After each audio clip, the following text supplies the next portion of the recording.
नमस्कार प्यारे साथियों। मैं श्याम क्लासेस के डिजिटल प्लेटफॉर्म पर आप सबका हार्दिक स्वागत एवं अभिनंदन करता हूं। तो मित्रों, ये अगला आपका मॉडल पेपर है। अब तक 2-3 मॉडल पेपर हो चुके हैं। ये तीसरा आपका मॉडल पेपर है, मॉडल पेपर नंबर 3 जेल प्रहरी का। जल्दी आपका अप्रैल के अंदर एग्जाम होने वाला है, तो सारे कैंडिडेट तैयार हो जाओ।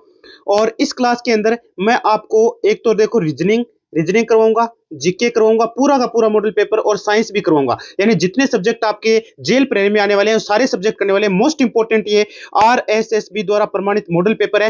तो एक सिंगल क्वेश्चन कैसा होता है वो मिस मत कर दीजिएगा, क्योंकि बहुत इंपॉर्टेंट ये क्लास आपकी रहने वाली है। अंत तक जरूर देख लीजिएगा और लास्ट में अपना स्कोर जरूर बताना कि आपके इसमें से कितने सही हो रहे हैं, जिससे पता चले कि आपकी तैयारी कैसी है। मोस्ट इंपॉर्टेंट एक एक क्वेश्चन है, मिस आपको करना नहीं है। पहली बार चैनल पर विजिट कर रहे हो तो चैनल को सब्सक्राइब कर लेना और बेल आइकन को प्रेस कर लेना, जिससे न्यू क्लास का नोटिफिकेशन आपके पास आ जाए। ठीक है। और साथ ही मैं टेलीग्राम की जो लिंक है, टेलीग्राम पर पूरा मॉडल पेपर भेज दूंगा, चिंता नहीं करें आप। टेलीग्राम की लिंक आपको डिस्क्रिप्शन में और कमेंट बॉक्स में पिन कर रहा हूं, वहां से आप ज्वाइन कर सकते हैं। चलिए टाइम को वेस्ट नहीं करते हैं और चलिए क्लास को कर देते हैं स्टार्ट। पहला ही आपका प्रश्न आ गया है और सबसे पहले हम बात करते हैं किसकी, बिल्कुल रीजनिंग के प्रश्नों को करेंगे, उसके बाद में जीके के प्रश्नों को और उसके बाद में साइंस के प्रश्नों को करेंगे। तो पूरा मॉडल पेपर आप करने वाले हैं इसमें, पूरे 100 प्रश्नों का मॉडल पेपर। एक एक क्वेश्चन को ध्यान से देखना है, लास्ट तक पूरी क्लास देख लीजिएगा। पहला प्रश्न है, थर्मामीटर और तापमान में वही संबंध है जो निम्नलिखित में विद्यमान है। भाई जो थर्मामीटर और तापमान में जो संबंध है ना, वही बताओ किस में निम्नलिखित में है। सौर ऊर्जा सूर्य लिखा गया है, लंबाई चौड़ाई लिखा गया है, मिलीमीटर स्केल लिखा गया है, नाक सुगंध लिखा गया है। तो दोस्तों तापमान किसके द्वारा मापा जाता है? तापमान सर जी मापा जाता है थर्मामीटर के द्वारा। किसके द्वारा? थर्मामीटर के द्वारा। उसी प्रकार से स्केल किसको मापता है? स्केल किसको मापता है सर जी? स्केल मिलीमीटर को मापता है, मिलीमीटर, एमएम। ठीक है। तो विकल्प नंबर सी आपका राइट होगा, नहीं कि कुछ और। ठीक है। तो विकल्प नंबर सी को ताला लगा दो। ये तो बड़ा ही आसान सा प्रश्न था, आराम से आप कर पाएंगे। अगला आपका प्रश्न है फिर से रीजनिंग का। प्रश्न आपका कहता है, विजय नाम का एक लड़का है जो दक्षिण की ओर 12 किलोमीटर यात्रा करता है। अब इस प्रकार के जो भी प्रश्न आते हैं ना, पहले आप यूं डायग्राम बना लेना, इस प्रकार से ऐसे बना लेना। ठीक है। हाँ सर जी बना लेंगे। इसमें आपके यहां लिख देना है उत्तर, सामने लिख देना है दक्षिण, इधर लिख देना है पूर्व, इधर लिख देना है पश्चिम। तो देखो क्या कर रहा है, विजय नाम का बंदा है जो इस बिंदु से चलना शुरू करता है, यहां तक चलता है। कितना चला? 12 किलोमीटर। अब ध्यान से सुनना, दक्षिण की तरफ चला दिया इसको 12 किलोमीटर। दक्षिण इधर ही तो है, हाँ इधर ही है। अब दाएं ओर मुड़कर 10 किलोमीटर चला। अब यहां से देखो, ये तो है बायां, ये तो है बायां, दायां कौन सा है? इधर। इधर ये मुड़ा और ये कितना चला? 10 किलोमीटर चला। ठीक है, यहां तक आ गया। अब उसके बाद में फिर दाईं ओर मुड़कर 12 किलोमीटर यात्रा करता है, फिर दाईं ओर इधर और मुड़ता है और 12 किलोमीटर और चलता है। यानी इतना जितना पहले चला था उतना और चल जाता है। ये 12 किलोमीटर हो गया। तो बताओ वह प्रारंभिक स्थान से यहां से कितनी दूरी पर है? ये दूरी कितनी है? ये दूरी बताओ कितनी है? तो दोस्तों ये कितनी है? 10 है, तो ये भी कितनी होगी? 10 ही होगी। तो वो 10 किलोमीटर चला था। विकल्प नंबर सी को ताला लगा दो और देखने की आवश्यकता ही नहीं है। तो इस प्रकार के प्रश्नों को यूं डायग्राम बना के आपको हल करना है दोस्तों। रीजनिंग का बड़े प्यारे प्यारे प्रश्न है। अगला आपका प्रश्न आता है और अगला आपका प्रश्न कहता है आपको, निम्नलिखित में से कौन अन्य तीन से भिन्न है? इनमें से ऐसा कौन सा है जो अन्य तीन से भिन्न है? देखो पेट्रोल कार लिखा गया है, यानी कार जो है वो पेट्रोल से चलती है, कलम जो है वो स्याही से चलती है, और पेंसिल जो है वो सुरमे से चलती है। बिल्कुल सुरमा पेंसिल चलाता है, लेकिन कूड़ेदानी को थोड़ी चलाता है। नहीं सर जी नहीं चलाता। तो विकल्प नंबर सी आपका अलग हो गया। आपको भिन्न पूछा था और भिन्न आपका यही है यहाँ पर। तो विकल्प नंबर सी आपका क्या हो गया? राइट हो गया। अगला प्रश्न आपका क्या कहता है? अगला प्रश्न कहता है, कौन सी एक संख्या श्रेणी में प्रश्न सूचक चिन्ह के स्थान पर कौन सी संख्या आएगी? आपको एक सीरीज दे रखी है। पहले इसमें लिखा गया 2, फिर लिखा गया इसमें 4, फिर लिखा गया इसमें 8, फिर लिखा गया 16 और फिर 32 लिखा गया है, और यहां आ गया प्रश्नवाचक चिन्ह। ध्यान से देखो, यहां 2 का डबल है। देखो कहीं पर तो देखो आपको 2 का डबल मिलेगा, कहीं पर आपको +2 करने को मिलेगा, कहीं पर 2 से गुणा करके +1 जोड़ने को कहेगा, कहीं से 2 से गुणा करके -1 करने को कहेगा, कहीं पे 3 गुणा भी हो सकता है, कहीं पे 4 गुणा भी हो सकता है, कहीं पे विषम संख्याएं जोड़ी जा सकती है, कहीं पे वो तो आपको देखो पहचानना पड़ेगा। ये सीरीज है, इसमें पहचानो। देखो 2 का डबल 4, 4 का डबल कितना होता है? 8, 8 का डबल कर दो 16, 16 का डबल कर दो 32, 32 का डबल करोगे कितना आएगा? 64, 64 दिख रहा है क्या कहीं पर? हाँ सर जी बिल्कुल दिख रहा है। ए आपका राइट हो जाएगा। तो ए को ताला लगा दो। ठीक है, चलिए चलते हैं अगले प्रश्न में। फिर से एक बार फिर सीरीज वाला प्रश्न आने वाला है आपका एक और। तो ये लीजिए एक बार और फिर से आपको एक संख्या श्रेणी दे रखी है, प्रश्न सूचक चिन्ह के स्थान पर कौन सी संख्या आएगी? तो देखो इसमें एक लिखना भूल गए हम, 2, 4, उसके बाद में 6 था, उसके बाद में 10, उसके बाद में 14 और यहां प्रश्नवाचक चिन्ह है। ध्यान से देखो, यहां डबल करने पर आता है क्या? 4 आता है सर जी, लेकिन यहां डबल करने पर 6 थोड़ी आता है। इसका मतलब यहां 2 जोड़ा गया है, यहां पर भी 2 जोड़ा गया है। दोनों देखो, 2 में 2 जोड़ा 4, 2 में 2 जोड़ा 6। अब 2 नहीं जोड़ रहा है, सीधा ही क्या जोड़ रहा है, कितना जोड़ने पर 10 आता है, 4 जोड़ रहा है सर। यहां पर भी कितना जोड़ रहा है, 4 जोड़ रहा है। तो यहां से आपको पता तो चल गया ना कि श्रेणी में हो क्या रहा है।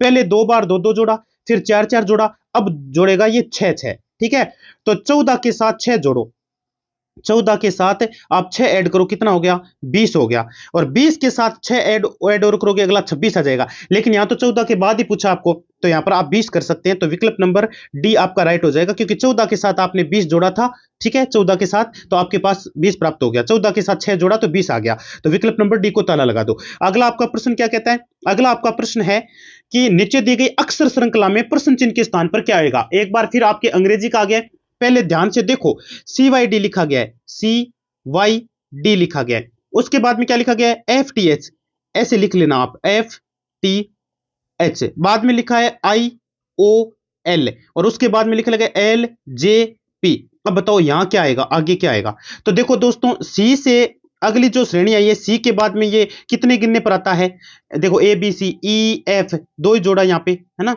EF, ये सही से लिखा हुआ नहीं है। यहां से देख लो आप, यूं देख लो, फिर यूं देख लो, या तो यूं देखना पड़ेगा या यूं देखना पड़ेगा। सी के बाद में वाई, वाई के बाद में डी, या फिर इस प्रकार से देख लो, यूं आगे की ओर चलो। तो आप देखेंगे यहां पर कि यहां पे +3 कर रहा है, सी के बाद में +3 कर रहा है, 3 कर रहा है ना, ठीक है 3 कर रहा है सर। यहां देखो 5 वापस घटा रहा है, वापस घटा रहा है तो पीछे जा रहा है, देखो वाई से टी पे पहुंच गया, टी से ओ पे पहुंच गया, यानी इसका मतलब क्या हुआ।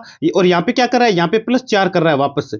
जोड़ के देख लो, एच के साथ +4 करोगे तो उसके बाद में एल आएगा। इसी प्रकार यहां भी +3 किया है इसने, यहां पर -5 किया है, यहां पे +4 किया है। आपको यही कर देना है, यही करोगे तो लास्ट में आपको यहां पर क्या मिलेगा, ओ मिल जाएगा, यहां पर क्या मिल जाएगा, ई मिल जाएगा, और यहां क्या मिल जाएगा, टी मिल जाएगा। पीछे जाओगे तो देखो +3 -5 और +4 करके देखो OET प्राप्त होता है। तो OET आपके डी में लिखा गया है, बिल्कुल आपका डी विकल्प आपका राइट हो जाएगा। ऐसे ही आपको पहचान करनी पड़ेगी। अब अगला प्रश्न इससे भी आसान आने वाला है।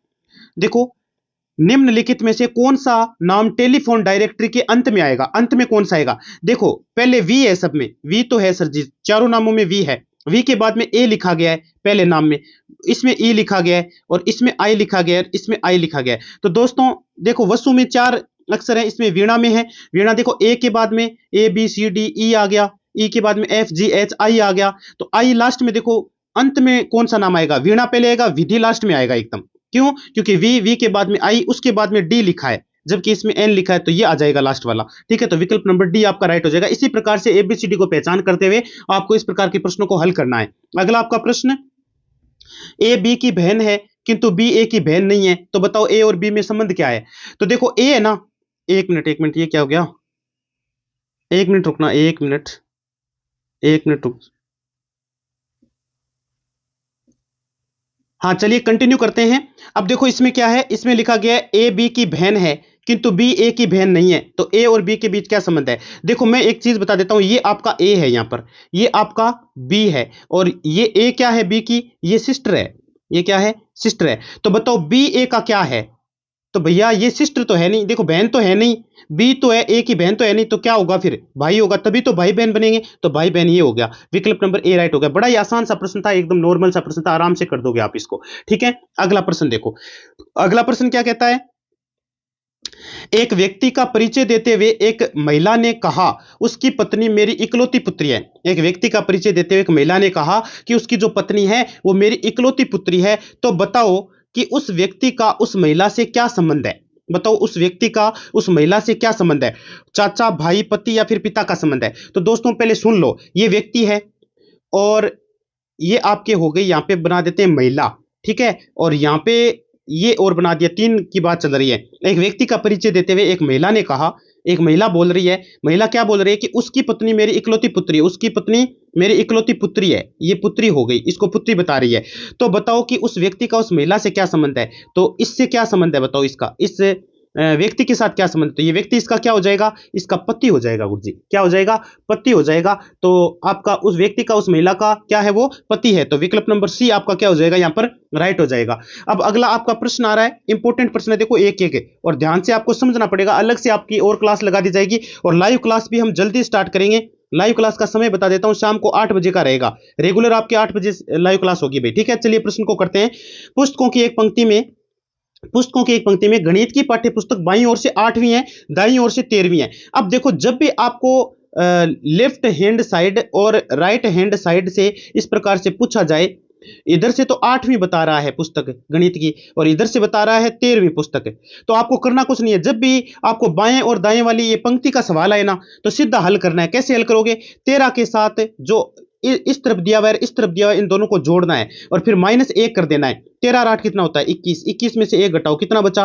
20 बच गया सर जी। तो 20 आपका कहां लिखा गया है? यहां पर लिखा गया। तो विकल्प नंबर बी आपका राइट हो जाएगा। समझ गए? इस प्रकार से इनको हल करना याद रखिएगा। अगला आपका प्रश्न क्या कहता है?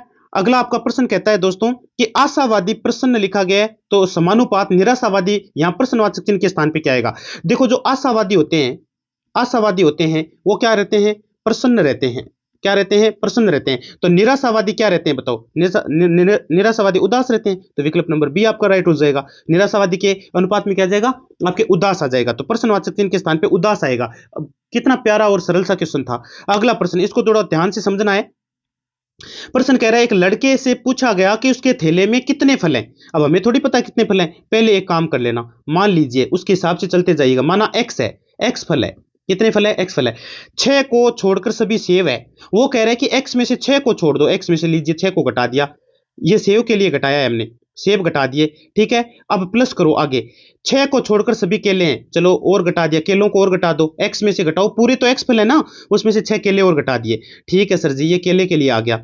और बाद में x में से 6, ये कह रहा है कि 6 को छोड़, अमरूद भी है, अमरूद 6 अमरूद को भी छोड़ दो। ठीक है, ये टोटल किसके बराबर होगा बताओ? टोटल बराबर होगा x के। तो बताओ इसमें x कितना आया? 1 2 3 x आ गया। कितना आ गया? 3 x आ गया। 6 6 दूनी 12, 6 3 18, माइनस का 18 यार, बराबर किसके हो गया? ये x के। अब पक्षांतरण करो, x को इधर ले जाओ और 18 को इधर ले जाओ। तो x को इधर लेके आओगे तो 3x में से x घट जाएगा और 18 उधर जाके प्लस का बन जाएगा। तो 3x में से x घटाओगे, कितना बचा? 2x बचा। बराबर कितना आया? 18। हमें तो x की वैल्यू चाहिए, तो x बराबर 18 के बटे में भेज दो 2 को, तो ये 9 बार जाएगा भाग। तो x का मान कितना आ गया? 9 आ गया। तो 9 आपका विकल्प राइट हो जाएगा और 9 को आप क्या कर सकते हैं? ताला लगा सकते हैं। तो डी को आप लॉक कर दो। Very good. चलिए अब आ जाते हैं हम जीके के प्रश्नों में। आशा उम्मीद है कि आराम से आपको समझ में आई होंगी, रीजनिंग के प्रश्न आराम से समझ में आए होंगे और भी आपको करवाए जाएंगे। डोंट वरी, आप कंटिन्यूटी बनाए रखें। राजस्थान की पूर्व से पश्चिम तक की चौड़ाई बताओ। राजस्थान की पूर्व से पश्चिम तक की चौड़ाई पूछी गई आपसे, बहुत इंपॉर्टेंट आपका यह प्रश्न हो जाता है। तो दोस्तों एक बार हल्का फुल्का यहां पे मैं राजस्थान बना लेता हूं। ये आपका मान लीजिए एक बार के लिए राजस्थान है, राजस्थान का नक्शा है। तो उत्तर से ये उत्तर, ये दक्षिण हो गया, ये पूर्व से क्या हो गया? पश्चिम हो गया। ये वाली लाइन पूर्व से पश्चिम हो गई। तो ये आपको उत्तर से दक्षिण पूछी है। नहीं नहीं नहीं, आपको पूर्व से पश्चिम पूछिए। ये चौड़ाई ज्यादा है, ये चौड़ाई कितनी ज्यादा है? कितनी है? 869 किलोमीटर है। वैसे पूछता तो बताते 826 किलोमीटर, ऐसे पूछता तो। ठीक है, ये 869 है। तो विकल्प नंबर आपका ए राइट हो जाएगा। ठीक है, ये तो नॉर्मल सा प्रश्न था, आराम से बता दोगे। अगला आपका प्रश्न क्या कहता है? राजस्थान में थानवेट के जलवायु, राजस्थान में थानवेट के जलवायु प्रदेश ईएडी में कौन सा क्षेत्र नहीं आता है? तो दोस्तों बाड़मेर तो आता है इस जलवायु में। कौन आता है? बाड़मेर आता है, जैसलमेर आता है, जोधपुर आता है, लेकिन आपके हनुमानगढ़ नहीं आता है दोस्तों। तो विकल्प नंबर डी को ताला लगा देना। अगला प्रश्न, अगला आपका प्रश्न कहता है, निम्नलिखित में कौन सी भू आकृति क्रमशः दक्षिण पश्चिम अरावली और उत्तर पूर्व अरावली के मध्य स्थित है? यानी उत्तर पूर्व अरावली में अवस्थित है। ऋषिकेश तथा भानगढ़ है। ये ऋषिकेश तथा भानगढ़ पहला ही विकल्प राइट हो गया आपका। ठीक है, बाकी देखो ये नहीं आते हैं। रोजा भाकर, ऋषिकेश, भानगढ़, भानगढ़ तथा ऋषिकेश का पहले नाम आता है, भानगढ़ का बाद में आता है। विकल्प नंबर ए राइट हो जाएगा। बाकी ये महाराजा जी बैराट ये नहीं आते हैं भाई, ये है ही नहीं। तो पहला ही विकल्प आपका ए क्या हो गया? राइट हो गया। अगला आपका प्रश्न क्या कहता है? अगला आपका प्रश्न कहता है कि केम्बोथिड्स, केलसीओर्थिड, सेलोथिड्स या फेलियोथिड्स निम्न में से राजस्थान की किस मृदा के उप विभाग हैं? एल्फीसोल्स के, एंटीसोल्स के, एरिडोसोल्स के या वर्टिसोल्स के? तो दोस्तों ये जो केम्बोथिड्स नाम आ जाए, केलसीथोड्स या फिर सेलोथिड्स या पेलियोथिड्स, जो भी नाम आते हैं, ये सारे के सारे किसके हैं? ये सारे के सारे मृदा के एंटीसोल्स के प्रकार हैं। तो इसमें आप एंटीसोल्स को लॉक कर दीजिएगा, सारे के सारे एंटीसोल्स के हैं। तो बी आपका राइट हो गया। अगला आपका प्रश्न क्या कहता है? अगला आपका प्रश्न कहता है, राजस्थान की किस नदी को रुंडित नदी कहा जाता है? अरे राजस्थान की कौन सी नदी है जिसको रुंडित नदी कहते हैं? तो घग्गर को कहते हैं, साबी को, बाणगंगा या फिर माही को कहा जाता है? तो दोस्तों रुंडित नदी है ना, वो कहा जाता है बाणगंगा को। किसको कहा जाता है? बाणगंगा को कहा जाता है। तो विकल्प नंबर आपका सी यहां पर राइट हो जाएगा। ठीक है, और बाणगंगा, इसका उद्गम की बात करें तो उद्गम होता है आपके कोटपुतली से, कोटपुतली बहरोड से, बहरोड से।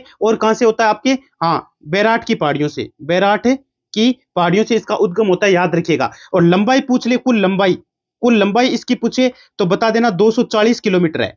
कुल लंबाई कितनी है इसकी? इसकी 240 किलोमीटर है। और वर्तमान में ये विलय कहाँ होती है? भरतपुर, भरतपुर, भरतपुर, देखो भरतपुर है ना, वहां पर ये विलय हो जाती है। ठीक है, तो ये आपकी कौन सी नदी है? बाणगंगा नदी है। अगला आपका प्रश्न, अगला प्रश्न आपका कि कार्तिक महीने में चंद्रभागा पशु मेला राजस्थान के किस स्थान पर आयोजित होता है? अरे कार्तिक महीने में चंद्रभागा पशु मेला लगता है, चलो सर जी ये तो पता चला कार्तिक महीने में लगता है, लेकिन स्थान कौन सा है? झालावाड़ है, झालरापाटन है, केशवरायपाटन या सीताबाड़ी है? तो दोस्तों ये लगता है आपका झालरापाटन के अंदर। गलत मत कर देना, विकल्प नंबर बी आपका राइट होगा, झालावाड़ मत करके आ जाना, झालरापाटन आपका राइट आंसर है। अगला प्रश्न, अगला प्रश्न है राजस्थान के किस स्थान पर महोत्सव मनाया जाता है? कौन सा? ये सितंबर वृक्ष, ये 12 सितंबर को वृक्ष महोत्सव कौन से स्थान पर मनाया जाता है? आपको ये पूछा गया है। मंडोर, फलोदी, खेजड़ली या फिर बिलाड़ा? तो दोस्तों कल भी बताया था मैंने आपको, वृक्ष महोत्सव वृक्षों के साथ लिपट कर जान देती थी किसने? अमृता देवी। अमृता देवी का नाम आता है, अमृता देवी का नाम सुना है? हाँ सुना है सर जी। तो वो है खेजड़ली के अंदर। खेजड़ली का है? जोधपुर के अंदर पड़ता है आपके। विकल्प नंबर सी आपका राइट आंसर हो जाएगा। अगला आपका प्रश्न, अगला आपका प्रश्न कहता है कि राजस्थान के किस शहर में, राजस्थान का ऐसा कौन सा शहर है जिसमें नए ग्रीनफील्ड एयरपोर्ट का निर्माण प्रस्तावित है? कोटा के अंदर है, भीलवाड़ा के अंदर है, आबू के अंदर है या भरतपुर के अंदर है? तो दोस्तों राजस्थान के किस शहर में ग्रीनफील्ड एयरपोर्ट का निर्माण प्रस्तावित है? तो ये आपके कोटा के अंदर। तो विकल्प नंबर ए आपका राइट हो जाएगा दोस्तों। अगला आपका प्रश्न, अगला आपका प्रश्न कहता है कि राजस्थान राज्य सड़क विकास कोष अधिनियम कब लागू हुआ था? 2007 के अंदर, 1999, 2000 या 2004 को? तो दोस्तों सड़क विकास योजना अधिनियम लागू किया गया था 2004 को किया गया था, जिससे आपके एनएच नेशनल हाईवे भी बनने शुरू हो गए थे और बहुत जगह एनएच बन चुके थे, नेशनल हाईवे बन चुके थे आपके 2004, ये आपका वर्ष आता है। विकल्प नंबर डी आपका राइट आंसर हो जाएगा। अगला आपका प्रश्न, अगला प्रश्न कहता है कि हाड़ौती संघ है ना, सेवा संघ, हाड़ौती सेवा संघ की स्थापना किसने की? भूप सिंह ने, भोगीलाल पांड्या, माणिक्यलाल वर्मा, नैनूराम शर्मा? तो दोस्तों नाम आता है नैनूराम शर्मा का।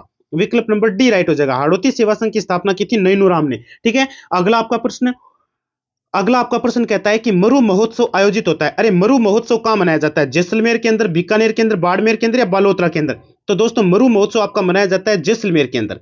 कहां मनाया जाता है? जैसलमेर के अंदर। जबकि आपके ऊंट महोत्सव पूछ ले, ऊंट महोत्सव, ऊंट महोत्सव कहां मनाया जाता है? ये मनाया जाता है बीकानेर के अंदर। याद रखिएगा, ऊंट महोत्सव पूछे तो बीकानेर और आपके मरु महोत्सव पूछे तो जैसलमेर आपके। ठीक है, तो विकल्प नंबर ए आपका यहां पर क्या हो जाएगा? राइट हो जाएगा। अगला प्रश्न, अगला प्रश्न है आपके, इनमें से, इन वाद्य यंत्रों में से तीन से अलग बताओ, बाकी तीन से अलग कौन है? खड़ताल है, मशक है, शहनाई है, अलगोजा है? देखो ये मुंह से बजाया जाता है, ये भी मुंह से बजाया जाता है, ये भी मुंह से बजाया जाता है, ये तीनों मुंह से बजाए जाते हैं, लेकिन खड़ताल किससे बजाया जाता है? खड़ताल हाथों में लेकर बजाया जाता है सीधा। तो विकल्प नंबर कौन सा? ए आपका यहां पर क्या हो जाएगा? राइट हो जाएगा। अगला प्रश्न, अगला आपका प्रश्न है, लोक देवता गोगा जी की समाधि गोगामेड़ी स्थित है, चूरू के अंदर है, हनुमानगढ़ के अंदर है, गंगानगर के अंदर है या झुंझुनू के अंदर है? तो दोस्तों लोक देवता गोगा जी की जो समाधि है गोगामेड़ी, वो आपके कहां पर है? वो आपके हनुमानगढ़ में है। कहां पर है? हनुमानगढ़ में। और इनका जन्म स्थान, जन्म स्थान कौन सा है गोगा जी का? पूछ ले आपको, तो ये है आपके चूरू। चूरू में एक गांव पड़ता है ददरेवा। कौन सा गांव पड़ता है? ददरेवा। यहां पर इनका जन्म हुआ था, किसका? हनुमान, गोगामेड़ी में गोगा जी का जन्म हुआ था। गोगा जी का जन्म स्थान माना जाता है ददरेवा चूरू। ठीक है, याद रखिएगा। और गोगामेड़ी कहां पर है? गोगामेड़ी हनुमानगढ़ में, याद रखिएगा, गलत मत कर दीजिएगा। अगला आपका प्रश्न, अगला आपका प्रश्न है, सात वार नौ त्योहार ये कहावत भारत के किस राज्य से संबंधित है? तो दोस्तों और किस राज्य से होगी? अपने राजस्थान से ही संबंधित है। विकल्प नंबर सी राइट हो जाएगा। सात वार न्यो त्योहार, न्यो त्योहार ये कहां कहा जाता है? ये अपने राजस्थान में कहा जाता है, यहीं की कहावत है। विकल्प नंबर सी को ताला लगा दो। अगला आपका प्रश्न, अगला आपका प्रश्न है कि राजस्थान में पावाड़ा का मतलब क्या है? अरे राजस्थान में पावाड़ा किसको बोलते हैं? लोक कथा को बोलते हैं, लोक गाथा को बोलते हैं, लोक गीत को बोलते हैं, लोक साहित्य को? तो दोस्तों जो लोक गाथा है ना, ये आपके पावाड़ा है। राजस्थानी पावाड़ा इसी को कहा जाता है, लोक गाथा को। ठीक है, अगला प्रश्न, अगला आपका प्रश्न क्या कहता है? प्रश्न इंपोर्टेंट है, ललित ललाम ग्रंथ के लेखक कौन है? तो दोस्तों ललित ललाम ग्रंथ के लेखक है मतीराम, लालाराम, बिहारीलाल या नंदराम? तो दोस्तों ललित ललाम के ग्रंथ के जो लेखक हैं वो है आपके मतीराम जी। विकल्प नंबर आपका ए राइट हो जाएगा, ए को लॉक कर दो। अगला आपका प्रश्न, अगला आपका प्रश्न कहता है, गोड़वाड़ पर्यटन सर्किट के स्थलों का कवर करेगा। अरे जो गोड़वाड़ पर्यटन सर्किट है उनके स्थलों को कौन कौन कवर करता है? जालोर, पाली, सिरोही, चार लिखे गए हैं। तो आपके जालोर करता है, एक नंबर करता है, और एक का आपके पाली भी करता है, पाली भी करता है क्या? पाली भी करता है, और आपके सिरोही भी करता है। तीन तीन नंबर भी आएगा। तो 1 2 3 वाला राइट हो जाएगा। बाड़मेर इसमें नहीं आता है दोस्तों। विकल्प नंबर बी आपका यहां पर क्या हो जाएगा, राइट हो जाएगा। अगला प्रश्न आपका कहता है कि राज्य को सूखा संभावित क्षेत्र कार्यक्रम के लिए केंद्रीय सरकार सहायता प्रदान करती है 80%, 60%, 100% या फिर 50%। तो दोस्तों ये आपके सूखा संभावित क्षेत्र के लिए अपने जो सरकार है वो आपकी 100% सहायता प्रदान करती है। विकल्प नंबर आपका सी राइट हो जाएगा। अगला आपका प्रश्न है मानव शरीर का औसतन तापमान कितना होता है। अरे मानव शरीर का औसतन तापमान बताओ। 40.5 डिग्री सेल्सियस, 88.5, ये तो बिल्कुल नहीं है भाई। 40 के आसपास तो होता है लेकिन 88 नहीं होता है। 98 भी बहुत ज्यादा है। आपके विकल्प नंबर 36.9 डिग्री सेल्सियस से आपके मानव शरीर का औसतन तापमान क्या है, होता है। तो दोस्तों विकल्प नंबर 36 भी इसमें गलत लिखा है। लगभग कई जगह तो भाई 38 भी लिखा हुआ आता है। 38 भी सही है, 36 भी सही है, लेकिन यहाँ 36 राइट आपका। विकल्प नंबर सी राइट हो जाएगा। अगला प्रश्न है कि मनुष्य में इनसेफेलाइटिस निम्न में से किस वाहक से स्थानांतरित होता है। घर की मक्खी के द्वारा, क्यूलेक्स के द्वारा, एनाफिलीज के द्वारा या खटमल के द्वारा। तो दोस्तों घर की मक्खी और एनाफिलीज इसमें दोनों ही नहीं आएंगे। आपके पास दो विकल्प बचे हैं, 2 और 4। बताओ कौन सा राइट हो जाएगा। तो इनसेफेलाइटिस से निम्न में से किस वाहक से स्थानांतरित होता है, तो ये होता है आपके क्यूलेक्स के द्वारा। विकल्प नंबर बी को ताला लगा दो, क्यूलेक्स आपका राइट हो जाएगा। अगला प्रश्न आपका कहता है कि डीपीटी टीका, अरे जो डीपीटी टीका है ना वो इन बीमारियों के बचाव के लिए दिया जाता है। कौन सी बीमारियों के लिए, तो दोस्तों डीपीटी टीका डिप्थीरिया, डी से डिप्थीरिया, परदूसिस एवं टिटनेस। पहले डिप्थीरिया लिखा गया, इसमें परदूसिस आता है, एक टिटनेस आता है। इन सब के लिए ये टीका आपके दिया जाता है डीपीटी। ठीक है, तो विकल्प नंबर सी आपका राइट हो जाएगा। अगला प्रश्न है परावर्तन के नियमों के अनुसार आपतन कोण परावर्तन के बराबर होता है। बिल्कुल कोण आई जो बराबर होता है कोण आर के बराबर होता है, क्योंकि ये घटना क्या होती है, एक समतल जो चमकीली सतह होती है उस पर प्रकाश की किरण आती है और उसी माध्यम में वापस लौट जाती है। और ये आपका बीचों बीच क्या होता है, अभिलंब होता है, और अभिलंब के साथ कोण बनाती है ये किरणें। देखो ये आपतित किरण है। आपतित किरण कौन सा कोण बनाती है, आपतन कोण। आपतन कोण। और परावर्तित किरण जो है ना, परावर्तित किरण ये बनाती है परावर्तन कोण। एक को कोण आई बोलते हैं, एक को कोण आर बोलते हैं। ये दोनों कोण बराबर होते हैं एकदम। तो पहला ही विकल्प आपका सही है। तो विकल्प नंबर 1 को ताला लगा दो, बाकी सारे गलत लिखे गए हैं। आधा अधूरा ऐसा कुछ नहीं है। आपतन कोण परावर्तन कोण के हमेशा बराबर होता है परावर्तन के नियम के अनुसार। अगला प्रश्न, निम्न में से कौन सी लौह अयस्क की किस्म है। इसमें लौह अयस्क की किस्म बताओ। बिटुमिनस, ये तो कोयले की है, ये तो कोयला होता है बिटुमिनस तो, है ना। एंथ्रासाइट, ये भी कोयले की है, कोयला, ये अलग चीज है। हेमेटाइट जो है ना, हेमेटाइट Fe2O3 ये फॉर्मूला होता है फेरिक ऑक्साइड। हेमेटाइट जो है वो आपके लौह अयस्क की किस्म है। तो विकल्प नंबर बी को आप ताला लगा दीजिए। अगला आपका प्रश्न कहता है किस प्राकृतिक संकट के परिणाम स्वरूप बाढ़ की स्थितियां पैदा होती है। जलवायु परिवर्तन की वजह से, जलवायु बदलाव की वजह से, अवशिष्टवाद या फिर अतिरिक्त जल संचयन। कौन सा विकल्प आपका राइट हो जाएगा। तो दोस्तों किस प्राकृतिक संकट के परिणाम स्वरूप बाढ़ की स्थितियां पैदा होती है, तो बाढ़ की स्थितियां प्राप्त होती है आपके वैशिष्टवाद। ठीक है, तो विकल्प नंबर सी आपका राइट हो जाएगा। अगला प्रश्न है उत्तराखंड के किस जिले में मालपा भूस्खलन आपदा घटित हुई थी। बागेश्वर के अंदर, चंपावत के अंदर, अल्मोड़ा के अंदर या पिथौरागढ़ के अंदर। तो दोस्तों ये जो भूस्खलन आपदा जो घटित हुई थी ये हुई थी आपके पिथौरागढ़ के अंदर।